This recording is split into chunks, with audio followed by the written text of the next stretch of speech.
What if the man hailed as the quintessential founding father was a reluctant hero, shaped as much by circumstance as by destiny?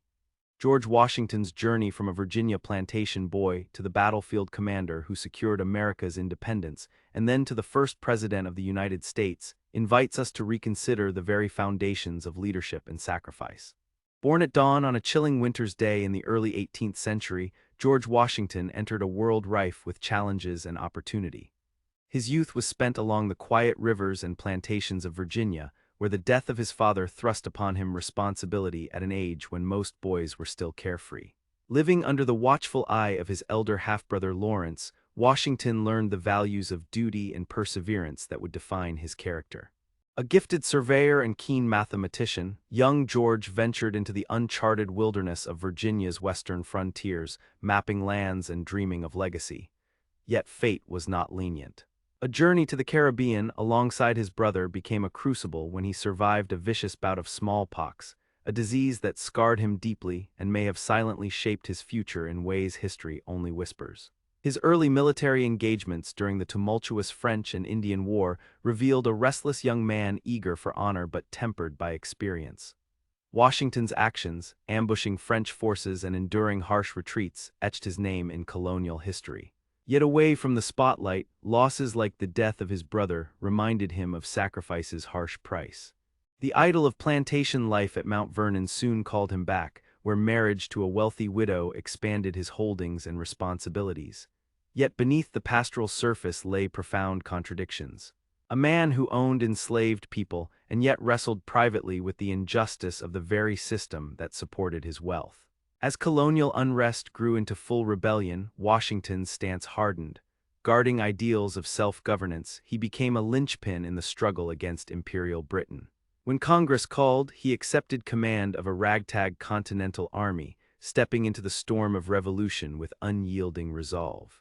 Washington's leadership was both strategic and intuitive. Early defeats challenged the fragile resolve of his troops but did not break it. The bold crossing of the icy Delaware River and the surprise victory at Trenton reignited the flame of hope, proving that resilience could turn tides. The long, grueling winters at encampments like Valley Forge tested Washington and his soldiers beyond physical endurance.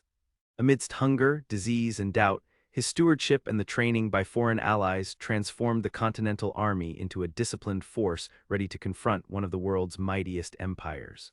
The climactic victory at Yorktown, where Washington's combined forces cornered the British, marked not just a military success but the birth of a new nation. Yet Washington's journey was far from over.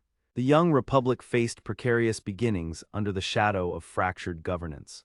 Answering a reluctant call once more, Washington presided over the Constitutional Convention, guiding the crafting of a framework designed to balance power and liberty. This was a man wary of tyranny in all its forms, determined to forge a government that served rather than ruled its people. Elected unanimously, Washington's presidency was a masterclass in cautious, principled governance. Avoiding the trappings of monarchy, he set the tone for future leaders, striving to hold together a nation teetering between emerging political factions. His administration wrestled with defining national identity, confronting economic turmoil, regional rebellions like the Whiskey Rebellion, and international pressures from upheavals abroad. Washington's unwavering commitment to neutrality during the French Revolution underscored his vision of pragmatic leadership amid chaos. As his second term drew to a close, Washington made a decision that echoed through history: the voluntary relinquishment of power. His farewell address cautioned against divisive partisanship and foreign entanglements, words that would warn generations yet to come. Retiring to Mount Vernon, Washington's final days were marked by steadfast dignity, even as illness struck swiftly. His passing was mourned far beyond borders, a testament to a man who embodied the ideals of freedom and human dignity, imperfections and all. George Washington's legacy is complex, a blend of heroic leadership and moral contradictions. His life challenges us to understand that history's giants are shaped by their times, their duties, and their deeply human struggles. Today, Washington's story continues to inspire reflection on leadership, sacrifice, and the ongoing quest for justice and democracy. His example reminds us that the foundation of a nation rests on the courage to strive for a more perfect union. Enjoyed the video? Give it a thumbs up and don't forget to subscribe to the channel for more. See you in the next one.